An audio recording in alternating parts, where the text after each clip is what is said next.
It's out of our control. It's not like he wants to kill. He just doesn't want to die. You know what I'm saying? It's that situation when you got, we are living in a war zone. I feel like I can represent my generation so much because I honestly did not care whether I lived or died. But now, I cannot die. I can't leave until this straight. You know, I'm not suicidal. I can't go until y'all really know what time it is. And then after that, boom, it's all over. And we can see, you know, how this fall. But that's how it is. And the reason being is because if I can't live free, if I can't live with the same respect as the next man, I don't want to be here. Because God has cursed me to see what life should be like. I said we ain't no loafers, we ain't no poachers, we ain't no haters of self, we ain't no vultures. This ain't our culture. I said this ain't our culture. I said we ain't no loafers, we ain't no poachers, we ain't no haters of self, we ain't no vultures. This ain't our culture. Top of the top to y'all. Let me tell y'all, we got another live one for y'all today, man. So you know, we're gonna go ahead and do the rundown like I do it every time, you know what I mean? So if you haven't done so, you know, let me do this quick little disclaimer. You know what I mean? You know, you tapped into the Make a Culture Move podcast with King Top of the Top with King Phillip, where we're talking about the issues within the Black and brown community that we are not saying anything about. We're just letting these issues continue to slide and get swept underneath the rug. And that is that. All right. So with that being said, we don't need to go out and get a whole bunch of do some research and come back with a whole bunch of articles with facts and stuff like that, because we are the research that they go out to get to make them experts. All right. So with that said, also, if there's anything that we say that makes you feel some kind of way, all right, I'm gonna tell you to take the time to reevaluate why what was said made you feel that way. You don't have to come to me. You don't, ooh, I can't wait to see Phillip. I'm gonna get that nigga a piece of my mind. Ooh, I can't wait. Nah, don't do that, because I'm gonna look at you like cut it out. You know what I mean? There's no growth in that right there. All right. So if you haven't done so already, too, if you have not done so already, you know, go check out the website, makeachessmove.org. You know, on there, check out the whole website. But what I want to activate y'all, you know, in the donation tab, we have a toolkit that you can copy and paste the picture and the text that's in that toolkit, and you can share it to your social media. You can share it in a text. You can share it in an email, however you want to do it. Backdoor those donations. I ain't going to ask nobody for a donation, you know what I mean? Because I know at the end of the day, God is going to make fit, you know what I mean, period. All right. Go ahead and like our Facebook page /Macam303. Go ahead and check out our Instagram page /Macam303. Everything is /Macam303. If you don't know, you know what I mean? Go ahead and check out the Twitter page again, /Macam303, and go ahead and slide in the pin interest. You know what I mean? /Macam303. And let me tell you, for one, what you see on the pin interest account is not gonna be the same content that you see on our Facebook or our Instagram account. You know, the content and the material is different. You know what I mean? So go ahead and check it out. All right. So today we in part 2. All right, we in part 2 of this conversation. You know what I mean? So let me go ahead and bring our guest back in. You know what I mean? So you know, we got a new guest with us today too. All right, so let me go ahead and get our guests to introduce themselves for me, please. Top of the top to y'all, man. Top of the top, James Harvey, representing the east side of Denver, Colorado. You know, long-time resident, here to talk and bring y'all some more live commentary. Yeah, what's going on? Swift Lunatic, aka Akeem O'Brien, representing the east side, Park Hill, Montbello, Green Valley, you know, all around. Yes, indeed. Yes, indeed. So we went through the qualifying questions yesterday with James, you know, young Swift. Let me get you to answer these questions for me before we jump into this conversation. You know what I mean? Just to see if you qualify to have this conversation with us. You know what I mean? Yeah. Have you ever seen crack before? Yeah, of course. Okay. Have you ever smelled crack before? Yeah. Have you ever touched crack before? In a sense. Okay, we're gonna get into that. Have you ever heard crack before? Of course. Okay. Have you ever sold crack before? You know, back in the day. Okay. And have you ever smoked crack before? No, sir. That's a no-no. Okay. All right. That qualifies you. That qualifies you. You in here. You know what I mean? So again, we shared a little bit about ourselves and our story. You know what I mean? To why we qualify to talk about this. You know, what gives you the qualification, you know what I mean, Young Swift, to jump into this conversation and talk about the Black Plague with us? And you know, it's been terrifying our neighborhoods for centuries now. You know what I'm saying? Just something need to be done about the crack epidemic, because we ain't the ones bringing it over here. They're the ones bringing it over here, but they locking us up for it. You know, it's like, why are you going to be the ones bringing this over here and you want to lock us up for bringing it over here? Y'all the ones with the billion-dollar corporations. Y'all the ones with the boats and the planes and the drops and all that. How they hit you directly, though? How they hit you How directly? did they hit me directly? My community where I grew up. Okay. Seeing it, being around it, you know what I'm saying? Indulging in, you know, making the dollars off of it. Okay. So, Go ahead. I'm not the perfect candidate, you know what I'm saying, to say I was, you know, trying to be a role model in the neighborhood if I was out there trying to make a dollar out of it. But now I'm trying to, you know, switch everything around, and it's a better way to do things in the community, in the neighborhood. We don't need that crack. We don't need that. We don't need this. It's tearing our neighborhoods and our black people down. You know, they say it's easier said than done, right? Yeah, most definitely. So to that extent too, you know, coming back to James too and your pops, you know what I mean? How old did you say you were when your pops passed again? I was 20 years old. It was right before I turned 21. And you said y'all had a good relationship though, right? Oh man, we had a great relationship. You know, I'm sure that's probably the same throughout a lot of different families, you know, despite the fact that a lot of these people, you know, were on drugs. You know, my father, he gave a lot of game.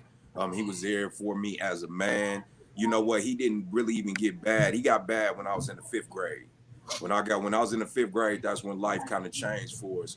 Before that, you know, I can't even really, you know, say, you know, my parents had their issues, you know, they had a little bit of problems in the house, same thing that normal, you know, relationships go through, the arguments, the little fights here and there. But we never witnessed anything that was going to tear apart our family until in the 5th grade. That's when everything changed and he went really full blown with crack. So when you say it was good, what is good? What exactly is good when you have, you know what I mean, a parent that's a crackhead? What is good? What does that look like exactly? What do you mean when I say in terms of the relationship that you had with your dad? So yeah, I'm talking about a good relationship. So, you know, when my father wasn't under the influence of drugs, he was a man's man. You know what I mean? I think that crack kind of takes you outside of yourself. You know what I mean? It almost makes you a completely different person. And that's what I try to separate. You know what I mean? Though, despite the fact that, you know, he was a drug addict, I knew who he was outside of that. You know what I mean? And when he was sober, when he was, you know what I mean, not under the influence, he was somebody that, you know, you would love and could depend on. Now, I'm sure that wasn't the same for everybody. And, you know, I think a lot of the reason why my father even stayed in my life the time that he did was also because of the sacrifice of my mother. So, I mean, had my mother not been there to, you know what I mean, pick up where he dropped stuff, you know what I mean, I don't think that my relationship would have been, you know, what it was with him. I don't think I really would have benefited the same way. You know what I mean? If it was just us, me and my brother with my father, it probably would have been a lot worse. But like I said, despite the problems that we went through with drugs, he did do his thing as a man when he wasn't under the influence. Mm-hmm. Say, Swift, did you have a parent that was on? Now, see, I was the opposite. See, my dad, my biological dad, he sold drugs. He was a big time dope dealer. From what, you know what I'm saying, my mom was telling me and the stories that I heard about, you know, growing up. The only time I really ever met my dad, I was about 10, 11 years old. And I was getting close to him and we were starting to build a relationship, but he was so big in the drug game, he was constantly on the move, constantly on the run from the law. And then the feds was after him. that kind of broke up our relationship of me getting to know my dad. And truth be told, I finally seen my dad about 2 weeks ago after 20-something years. And he was telling me he been down. No, that's how long he's been on the run. I just found him. I was different. See, I didn't have a relationship with my father for the simple fact that he was from Texas to Colorado to Arizona to New Mexico to San Diego to on the drug mule run. So finally, when I got to talk to him 2 weeks ago, he was telling me that he apologized for not being there and that it was a lot of things going on and the feds was after him and he thought my mom actually put the feds on him, but it wasn't her. She actually put child support on him, but that's a whole yeah. So that was another, like, what do you want to call it? Epidemic or crack, you know what I'm saying? In the hood, because selling it or using it affects the community. Oh yeah, that's a different addiction. You know what I mean? Exactly. The hustle, that's an addiction as well. Exactly. You know what I mean? So I mean, even looking at that from your dad being out of you, so you haven't seen him in over 20 years, and then you just saw him last 2 weeks. I just see my father because I referee. So I go to, I'm always out of town and I'm always, different states. So I was in Texas 2 weeks ago and my mom said, here's your uncle's number, call your dad. See if you can get up with him. And I called him and I saw him an hour later and he was just telling me about, everything that went down and how he was so big in the dope game and selling weed and just on the run from the feds that he laid low from me. I mean, and that kind of hurt my relationship for him because I don't see him as my father now. I see my grandpa and my stepdad as my father. You see what I'm saying? That broke up that crack epidemic broke up that my dad. So even looking at that, so you stay with your mom though, right? Yeah, my mom and my stepdad, my grandma and my grandpa. So check it out. I had made a post, I think it was yesterday or Tuesday. I was saying how Black women are weak specifically. And that post had got reported, you know what I mean? And almost sent me to jail type shit. Because I'm looking at it just from that example right there. When the dad is ahead and he's smoked out and stuff like that, or even when he's hustling or running from the police or doing that thing, if the mom is together, she can keep the household together, the community together. But then when we have the mothers out there that's out there smoked out, doing anything that they can to get to that next high, they out here selling their kids. Yeah. To get to that next high. You know what I mean? And I always, I had said in one of my poems that I had wrote, you know what I mean? My mom, she would have sold me if she could. You know what I mean? Oh wow. And it comes back down to, just looking at the strength and the responsibility of the mothers supposed to keep the households and the communities together. And when they don't do that, there's nothing said, there's nothing done about it too much, I'm gonna see.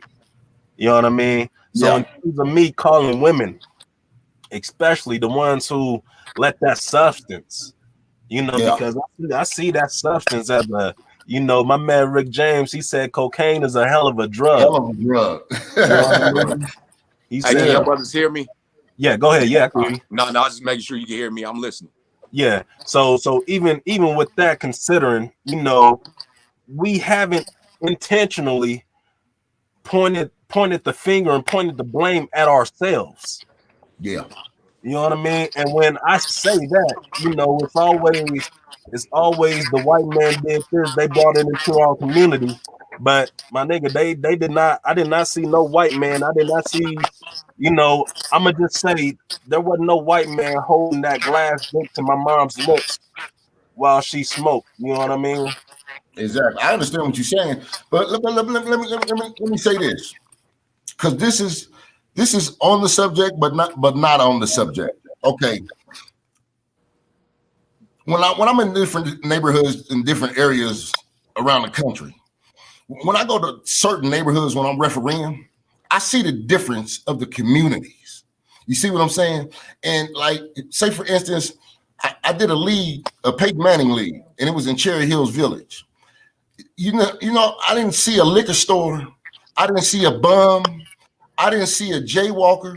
I didn't see nothing out of the ordinary. But when I traveled on the other side of the tracks, it was provided for our people. It was the liquor store on every corner. It's 7-Eleven every 3 blocks. It's there for us to grab it. See, it's not in them communities. So they don't have to worry about seeing it every day. If we see it every day, then it's gonna make our minds want to be like, I want to try that. I want to. Have you been inside those liquor stores and stuff though, out there in Cherry Hills and stuff? I've been there. But what I'm saying is, I'm saying that to the extent who's running those liquor stores. Are they white folks or are they Arabs and stuff out there as well? Because I know in the hood we got a lot of Arabs and you know what I mean, folks who's running these liquor stores in our community. You know, we can open up a liquor store. I understand what you're saying. You know what, P, and I'm gonna just jump in right there with that, and I'm gonna say that, man, those opportunities aren't the same, bro. You know, they were trying to keep us away from, you know what I mean, home ownership, being able to get loans to own businesses. Yeah, these people own businesses, but they also have relationships with banks, and they have relationships with people who can actually help them come up and establish themselves business-wise. And that's where I kind of agree with Swift. Like, man, you can't, like with the Black women especially, you know what I'm saying? It's really hard for me to just come down on them because, like you said, you look at our community and how it was framed. One of my biggest things is, bro, they wouldn't allow what happens in those communities that Swift was talking about to happen. They won't allow what happens in our community to happen out there. Bro, the police would turn a blind eye to crack cocaine in our communities. You know what I'm saying? You could, I mean, not even just talking about Colorado, but you go to states like Cali and New York where, you know, niggas would have lines around blocks of people to buy drugs, where you could literally drive down the street and see open air drug markets. And bro, best believe in Cherry Hills, if they see their kids pumping drugs or if they see a bunch of women on drugs, bro, they're going to stop that shit. But in the Black community, bro, they would drive right by that shit, let it go. You know what I mean? So it's a little harder. You know what I mean? They wouldn't allow these substances to affect those communities like they affected ours. I mean, to that extent too, you know, I agree, but I don't know because I never stayed in those communities. For sure. I've heard about, you know, the drug problems that they have in terms of pills and shit like that. But I don't know, you know, I don't focus on, you know what I mean, what they got over there. You know, I'm seeing that we do. No, what I'm saying is that, bro, the government allow those people. Oh, yeah. Those people used to come to our community to buy drugs, and then they go back home. Is what I'm saying. They don't go outside and there's a crack house across the street because the police would shut that shit down. What they do is they leave Cherry Hills, come to the east side, come to Park Hill, go to Montbello, buy drugs, and then go back home to their safe communities. That's all I'm saying. That's exactly what I was saying. And it's just like now, if you look at the east side, it's different. I drove through there the other day because I'm in the Springs now, but I'm in, you know, Green Valley in the Springs, but they didn't move everybody out. The crime rate that was happening on the east side now is happening in Green Valley, Montbello, and Aurora now because they didn't shift it, all of that out of it, and they're cleaning it up. And it's just like James was saying, they're taking that out of the community, and they put ain't no more crack houses no more down there like it used to be no more because the police shutting that shit down. So it's like they're putting us in a cage, but we're not caged, but they're solituding us. They're keeping a number on us so they know where we're at and we're doing at all times. They're keeping our substance and our liquor stores and the drugs and everything right with us so they can keep harassing us. That's the only thing I'm saying. And we know this. And we know this, you know, everything in terms of the institutional racism to the PTSD from slavery to everything that's going on now. We know this. You know what I True. mean? My thing is, my point is what I had said with Easy too is how long we gonna use that as a crutch? How long are we gonna use that as a ball and chain type of thing to keep us back, to keep us held back, to slow us down from progressing? I know when it comes to the opportunity, you know, we gonna have to work harder. That's what it come down to. Yeah. We know that. We know that the white folks, they got friendships within friendships to help open doors for them. We know we have to work harder. I'm just saying too, even to the point where Simone had asked, I'm gonna jump straight into her question. She had asked, when do we stop using that as an example for whatever we start or for whatever, and start taking accountability and getting the support we need physically, mentally, and emotionally? Because Well, I you know feel what I think is now. I think that's really Yeah. up to us, like 100%. That's what I was gonna say, because I'm with you, like on that point. Like at some point, regardless of what happened to us, we have to take complete responsibility. Mhm. But Exactly. I go back though, because I don't blame though the 80s and the late 70s, the 80s, early Time. 90s. I just think it was new. So now I don't think we can shift the blame at all. Besides the fact that we still have habits that keep us in the wrong place that we really got to work on. Like now it's up to this community, and that's the question I was even gonna pose for you. Is like, where do you think we start? Where do you think we start, P? To like, you know what I mean, come out of what we experienced in, you know what I mean, to go forward from the crack epidemic. Where do you think it starts? I mean, number one, you know, I would say it starts within the family households, because there's one thing that we all have in common was the break within the black man.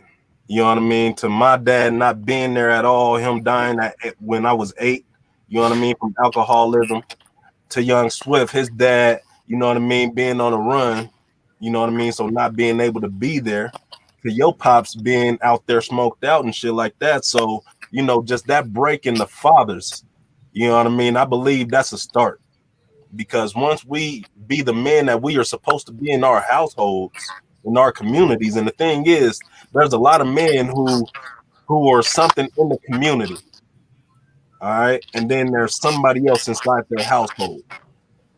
You know what I mean? And we need to be that man who we are in our households, in the community, and we need to be the same thing who people see in our community, in our households. You know, we can't. And again, it comes back down to, you know, I can't keep looking at and blaming a white man if I can't keep my dick in my pants. You know what I Yeah. mean? We Yeah. can't Yeah. continue to blame the white man if I'm beating my kids and beating my bitch at home. You know what I mean? We can't Yeah. continue to blame the white man for that type of shit. You know, these are the behaviors that it starts with us. You know what I mean? And I believe amongst us, we are doing that. I I was believe. listening to Farrakhan the other day, and he made a valuable point. He said uh, they're taking the white man is taking the power away from the black man, and I'm gonna elaborate on that a little bit. And he said, due to all the women that's on Section 8, all the women that gets food stamps, and all the women that they provide, you know, child support and this and that and the third for. I mean, granted, men should be there for their kids, and they should provide for their kids and make a roof for them. But the system takes it out of the man's hands. It makes it easier for, you know what I'm saying? You understand what I'm saying? I hear you 100. Yeah. Yeah, the system is taking a lot of men responsibilities away from the men, because they're making it easier for the women to get on these. You see what I'm saying? These programs, and so Well, we're basically we're hung out the door. They on all man, these programs, and we still got to pay child support, and they got jobs, and they still on food stamps, and it's like, what do we have left? As a black man, we have to try to go out there and make a tax-free dollar. Look, You see what I'm saying? Because they're making it harder for us, so we have to find different ways to make it better for us to eat every goddamn day. That's just one of the coldest things, and even just kind of even jumping on what you're talking about. And this is what I'll say to you, P, because I agree 100% that it starts with us being men. But so this is the messed up thing about the disconnect in the black community between men. Bro, we have a nation of people, we have a nation of young men where it's a badge of honor to say that you made it without your father. You know what I mean? Yeah. We have a nation of young women who were never raised around men, so have no clue on where a man's worth is. So hold on, bro. This is one of the Oh craziest man. things. I have a cousin. He has 3 daughters, right? Oh man. Now, we all grew up in the same era. Bro, he's at the point, he told me he would rather his daughters mess with women than mess with men. And, you know, I had to think back. I was like, bro, that was the craziest thought that I ever heard. Because I'm like, why would you want your daughters? But this is what I'm trying to say. Bro, we have no value, even as black men, for ourselves. I think that we've had so many households grow up without men that the boys don't value men because they've never seen what a man is, and the girls don't value. Bro, I go through it with my child's mom, bro, because of what she went through with her dad. It's hard for her to listen to me, and it's hard for her to communicate with me, even when I'm telling her the right things, because she was never raised to respect the man. She never saw that in the household. So that's the barrier. Even once we become men and start getting out into the community and pushing forward, bro, we have a barrier because we have kids and women who are not even attuned to listening. You know what I mean? Once we even get to that point. Because the system is raising these kids and helping these women out, and it's making it harder for these men. It's so easy for a man to stay with a woman that's in the system, and it's so easier for her to be like, get out. I mean, but I'm asking too, like we say the system is raising our babies and raising these kids and stuff like that. Like, where's the black man at though? You know what I mean? They ain't raising mine. I'm raising mine. I'm saying that to the point. Why are you not in the household with the mother of your kids, your wife, you mean, raising the kids, raising the family as it's supposed to be done? Why because is that? They never seen that. Because, you know what I mean? If you never seen that, and if you don't, this is my thing. I had somebody the other day. I was like, I had the thought, bro. I was like, could you imagine if it was in reverse? Could you imagine if it was all black fathers in the household and the moms were out? No moms were around. Now imagine that scenario. Women would never know how to be women. If they only grew up with men, they would never know how to be women. The only reason women haven't been affected quite the same as men and kind of know, or they're a little bit more, is because they have moms. Most of us have had moms, and most of us have had the father leave. So I just think that, once again, like you saying, bro, if you've never seen a man, how do you know how a man acts, what a man is supposed to do in the household? You almost grow up thinking, well, shit, I didn't have my daddy, so why should I have to be there? I'm fine. You know what I'm saying? It's even to the point with women who have parents, both mom and dad, and they still don't know how to, put that respect on a black man, to, you know what I mean, when it comes to that respect that you was just talking about. You know what I mean? Just still too, with everything that we have mentioned, we know, you know what I mean? And my thing is how we know it. What's next? Because like you were saying, where's our next step? What's the next step for us who lived through the plague? I'm gonna go ahead and post that question. You know what I mean? What's the next steps for us who lived through the plague? I think the first step is to admit your pain, admit that trauma. You got to get that out that we went through, bro. I love these conversations because it allows people. I can imagine there's a lot more people that want to share that story and have that trauma in them. Because, bro, if you keep that shit inside, I think that almost pushes us to, some of the shit that's still causing us problems. I think what you doing and bringing these conversations out, because the first thing we got to talk about is what we went through, what we felt, and so that we can move our minds to the next level. I think what basically is what makes a good man is knowing what made you a bad man in the past and cleaning it up, knowing your mistakes, knowing what you did, and moving ahead. You see what I'm saying? Everybody, ain't nobody perfect out here. Everybody. Can I challenge that? Can I challenge that? Go ahead.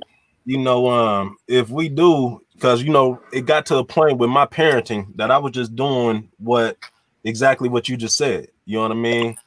Like I was doing everything the opposite of what my dad did. You know, I was there, I was present, I was singing songs, I was reading books, I was doing that stuff. But what is right? What are we supposed to do as black men? How do we know what a black man is supposed to do again if we never saw that? You know, let me say something on that, because you know what? Because I live with my kids and I'm married. I live with my wife. I got a wife and 4 kids. You know what I'm saying? We live 13 years. I've been married for 13 years.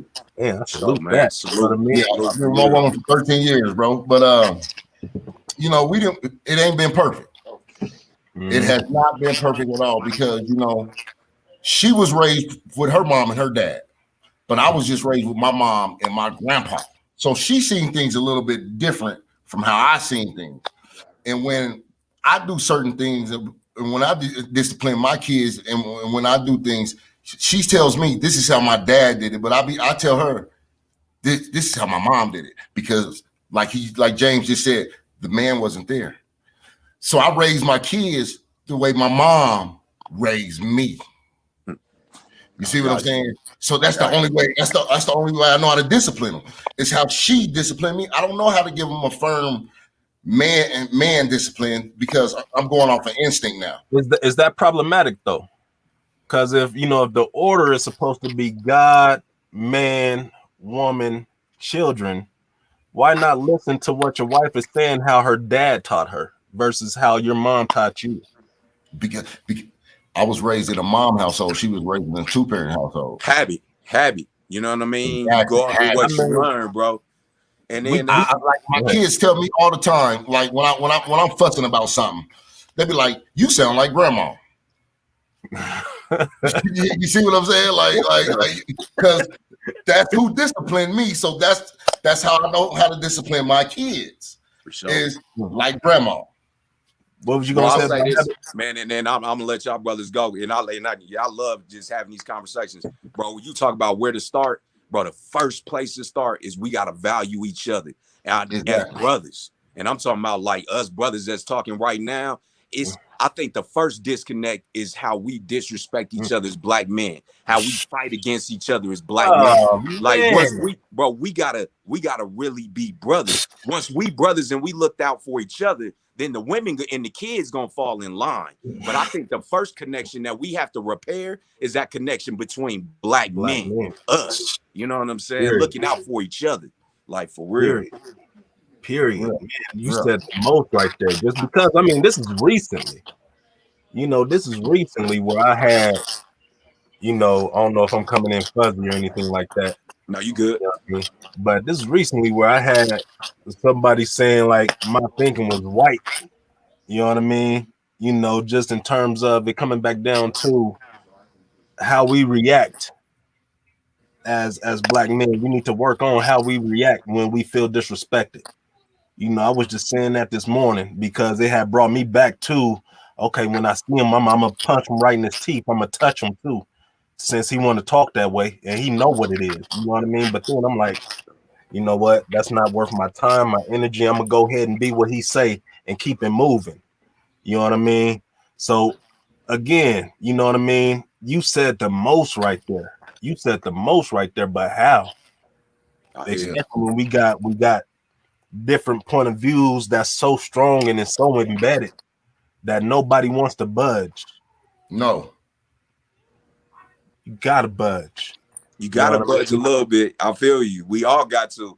And I think that comes to doing what we're doing here, respecting these ideas, respecting a man talking. We have to come to the table understanding that, for one, we ain't all the same.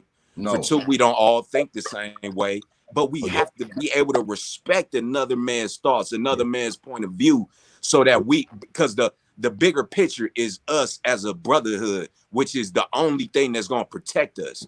So you have to get out. We have to get out of the mentality, that me only mentality, bro. We have to think of each other as a group instead of just individually. You know what I'm saying? Yeah, most definitely. And that's harder said than done. Easier. It really is. It really is. And a lot of black men out here, we can honestly say the streets was our daddy. Real talk. I mean, real talk. Real talk, we're talking is real. The streets was our daddy.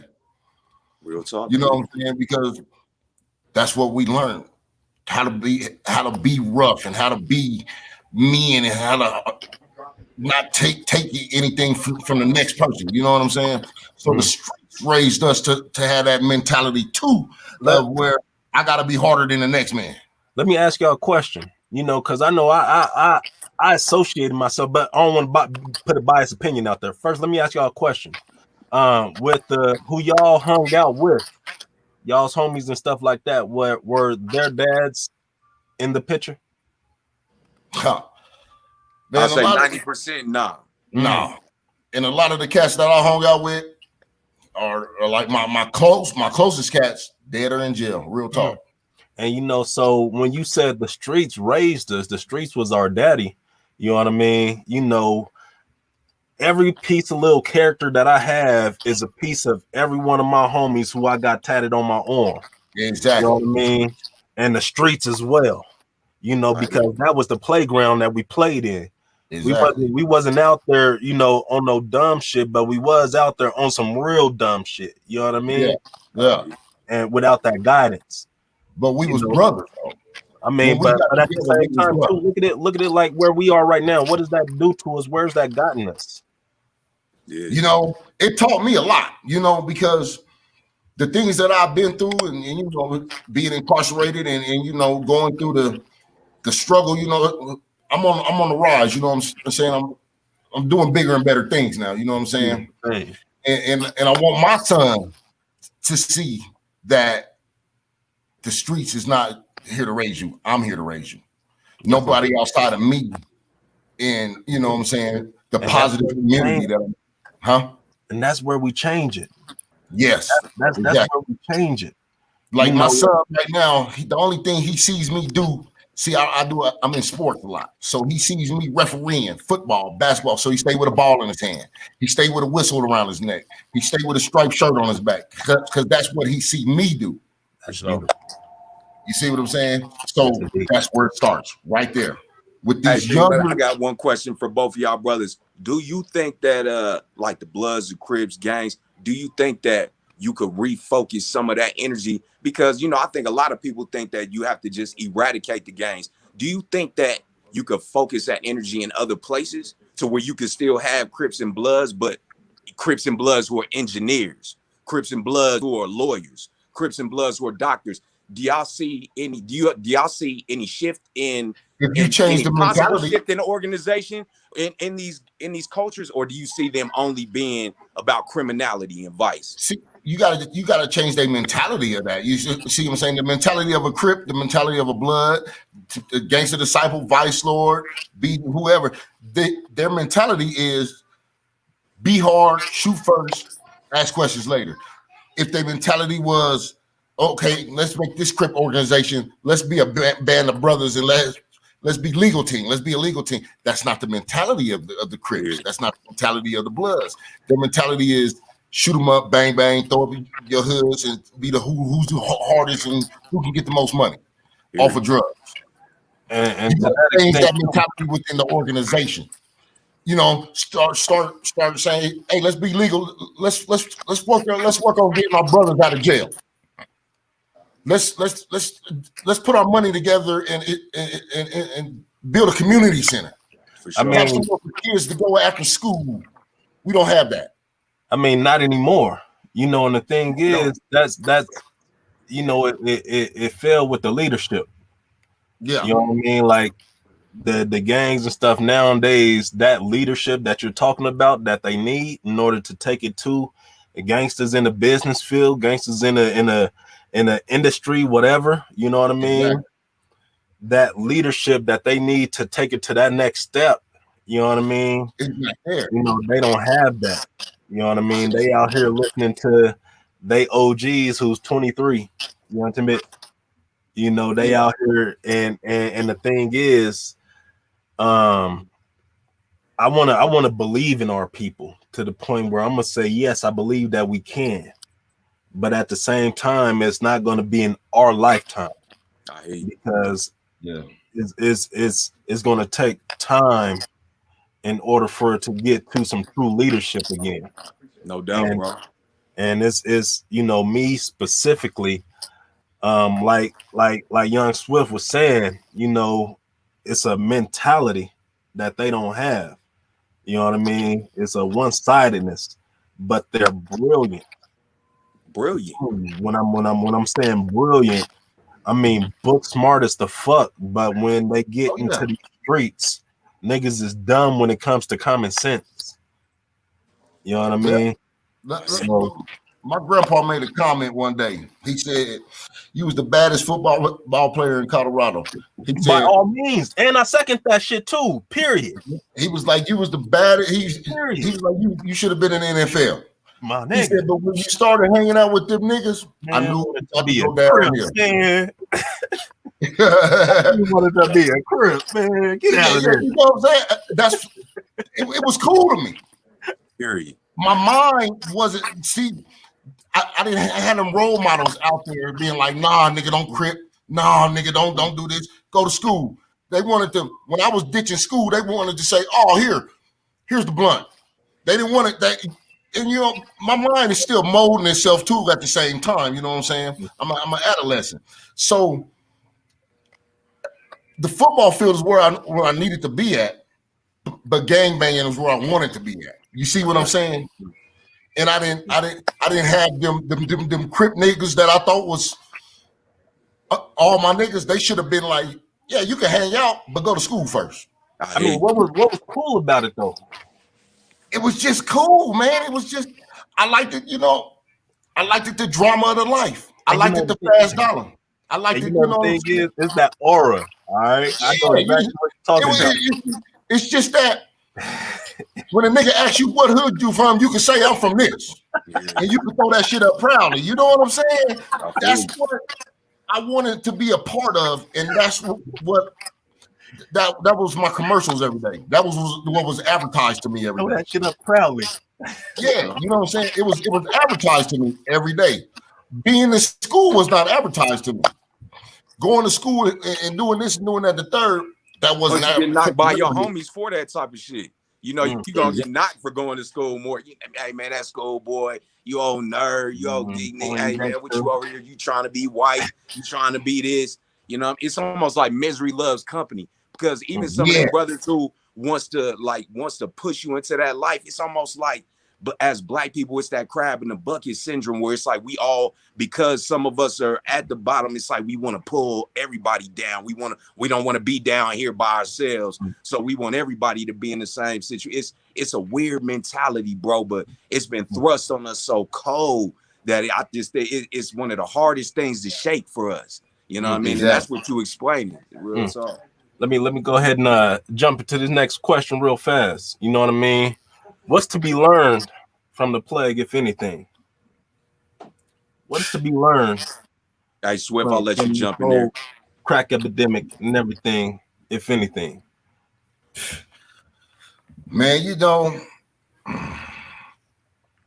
I really can't say what can be learned and what can't be learned about it. You know what I'm saying? If it's always going to be there. It's just like something that you have to mentally learn yourself. This is not what I want to do. This is what I want to do. This is where I want to be. This is not where I want to be. So it's all pretty much up to yourself how you want to do it.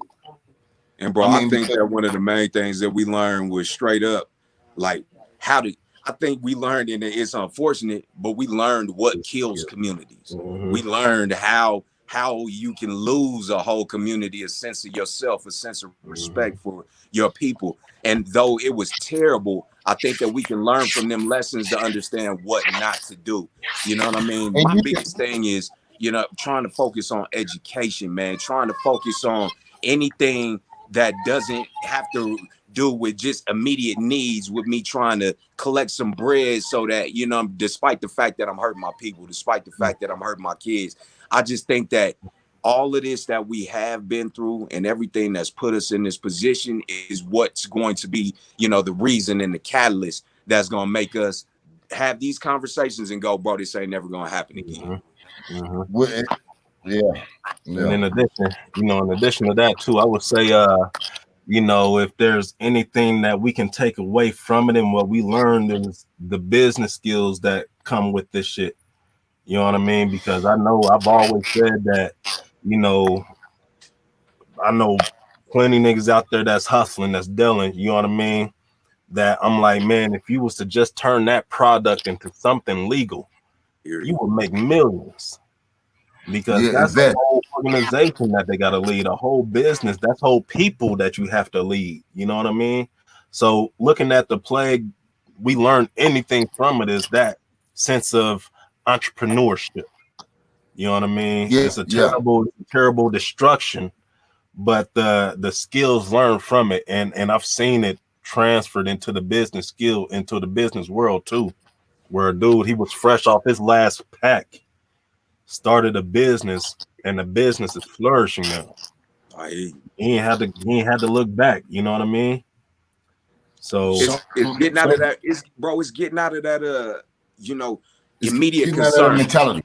That mentality and immediate concerns. Trying to worry, thinking about a year from now, 5 years from now, rather than thinking tomorrow, this afternoon. You know what I'm saying? And that I think that's one of the hardest shifts too, because dope money comes so quick. You know what I mean? It's harder. It's harder to put your mind to a business that might take 6 months to get off the ground, rather than say, oh, you know what, I can go ahead and get this back and be on by the night. You know what I'm saying? And I think that's the mental shit too. Yeah. And it just needs to be more opportunities for our youth and our young black men coming up. Period. We don't need to all be athletes and rappers. I mean, honestly, we don't, man. I'm so sick and tired of seeing everybody say, I'm going to be the next rapper, I'm going to be the next this and that.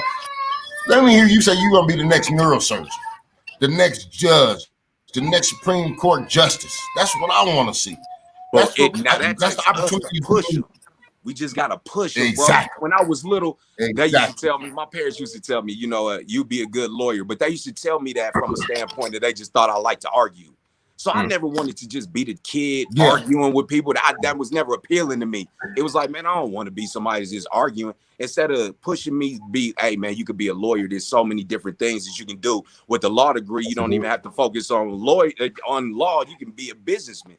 I mean, we push a positive things in a negative way to our children to make them feel like they nerds and make them feel like they're not cool. And we have to change that paradigm to make them understand that education is cool and that being on the streets ain't. You know what I'm saying? And you know, the thing is, to add on to that too, you know, like Swift has said, I didn't see this. We didn't see what positive black men should be doing, what people in this field should be doing. You know, we don't see that stuff.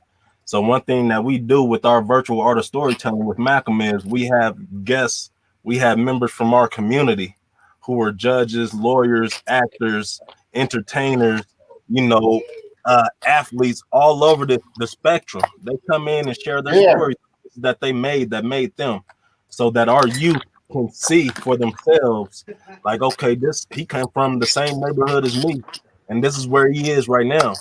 You know what I mean? We got to make that known to them. We just can't expect for them to be lawyers, doctors, and judges and shit like that, even when they still don't see it. Period. You know what I mean? Because we still one of them. I got to see it to believe it. You know what I mean? Now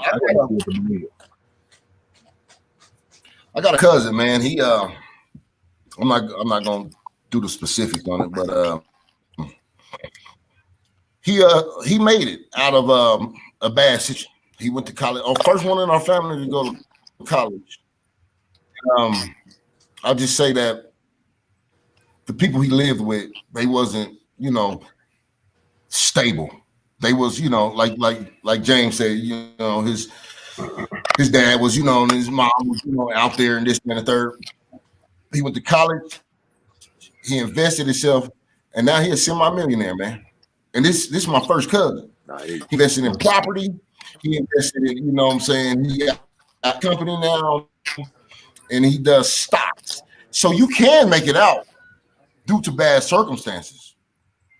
It's just where your mentality is to make it out. Period. And who your surrounding people around you, your surrounding cast. It ain't always got to be your in-home people. You can have a positive surrounding cast outside of your home to make it. Period. You just got to find that surrounding cast that you want to surround yourself around. Yes, indeed. Yes, indeed. That's dope. What is he doing in the community? Who, my cousin? Yeah. Look him up. His name is Kwame Austin, and whoever's looking at him, he's helping Black people invest. His name is Kwame Austin, KWAMIAUSTIN. And right now he's holding free courses for the Black community to invest and start their own businesses and make it out, pretty much. And and I asked because I see the difference between Black folks who get money, and I see the difference between white folks who get money. And when I say money, I'm talking millions, you know what I mean, multi-millionaire type of things. I know a lot of Black folks who are millionaires. All right. Yeah. And these Black folks, they are for self. You know what I mean? Yeah. And I know a lot of white folks who are millionaires. And these white folks, they give a lot of effort, a lot of time to making and building up other people, educating and leading them to become the next millionaire. You know what I mean? And that's where the money stays in the community. What's up? That's how that money in their community stays, because they invest in each other. But the thing is, that's like, why can't we do that? Exactly. Hey, P, let me ask you this, because I got a cousin that's crazy who got money like that too, and he's still kind of more for himself than anything. And bro, so let me ask you this, and what do you think about Black professionals? Bro, I think as Black professionals, because when you try to be like a lawyer, a doctor, one of these high-paying professionals, I think that when you jump into these arenas, most of these arenas are all white arenas. So when you do try to become a doctor or something, you're surrounded by nothing but white people. And that's usually who ends up being who you're around and who becomes your friends, because there's not a lot of us represented in these fields. Mm-hmm. So I think, you know what, it's messed up, because as a Black professional, you have to watch yourself. You have to make sure that you keep contact with your community while you're becoming a professional. And I think that a lot of Black people aren't aware of that when they start, so that when they become rich, they're completely disassociated with their people now. Bro, I think about that all the time. Bro, that was one of the reasons I dropped out of college, because I went to an all-white school from 6th grade through my junior year in high school. And that was one of the reasons I went back to East, because I wanted to be around my people. But when I went to college, I was around all white people again. And it was like, bro, if I stay in this environment, this is all I'm going to know. Like, if I don't put myself actively around my people, I'm going to end up separating myself. It's almost like a natural turn that, and I'm not, once again, Black people should be giving back to that community. But man, you got to be aware of that too when you enter into these professional arenas. Yeah, and that just goes back, like you said, you dropped out of college. My cousin, he got his PhD, and when I was looking at his graduate pictures or his whatever pictures, it was only 2 of them. Period. Two black people out of the whole PhD course or whatever they did. It was 2 black people that got their PhD with him and another guy. So I understand exactly what you're saying. You know what I mean? You get around all white people, and then it's like you're removed from Black people. And then mentally, I'm not saying it's right that it happens, but if you don't stay aware of that, can you imagine being in a field and then all day you're around white people? Then you go home, you may be seeing some of your family, but 90% of your time is around white people. If that happens in 5-10 years, you ain't even gonna understand Black culture. You're gonna be removed from your own. And that's why I don't absolve them. They need to stay around their people. But I can see where the mentality ends up leading you out of your community. And you're right about that, because he done moved out there to somewhere out there, man. He got one of the $1 million home, man. He's out of the hood now. Period. So he disassociated himself with the community. I mean, but even to that extent too, look at Nip. You know what I mean? Look at the homie. I mean, it seemed like too, even when you do, if you are on that professional tip and you make it somewhat out and you still in the community and you still in the hood, there's still some hate. You know what I mean? There's still something that's there that's the reason why you shouldn't be there, type of thing, kind of attitude. You know what I mean? So I mean, how can we? You know, so that's a whole nother conversation, a whole nother topic in discussion. That's you know a whole what I nother mean? conversation right there. Yeah. I think it once again starts with brotherhood. Between Yes, indeed. brotherhood, man. We gotta love. I gotta love black men. My fault, P. Go ahead. That's it. Nah, that's it. Yes, indeed. You said the most too. Exactly. You know what I mean? So go ahead. We hated on each other so much when we coming up. Like, we don't like to see, it's like jealousy amongst our own people. And that has to stop, man. That really does, man. Why kill or rob another person, another black man, because he got it, when you could go out there and do the same thing he doing? Don't hate. Just go out and get it like he getting it. That's we'd be talking about all that in another, you know what I mean? We'd be here another 3 hours talking about that too, right there. You know what I mean? Hypothetically speaking, for both of y'all, you know what I mean? Honestly, if I'm asking you, do you think you would have been able to quit smoking crack if you had started? I'm gonna say no, bro. I'm gonna say no. Probably not. And I said no either. Probably not. I said no too. I can't stop smoking cigarettes. I mean, real talk. I feel you. That crack shit, bro. I ain't never seen it. Yeah, and I got an addictive personality. You know what I mean? I get that shit from my mom. I'm saying, bro. I got the same thing with me and my dad. Yeah. I have to watch what I do because of my personality. Yep. Exactly. Yep. And you had asked me, how did I get into the game at the backpack level and avoid the block?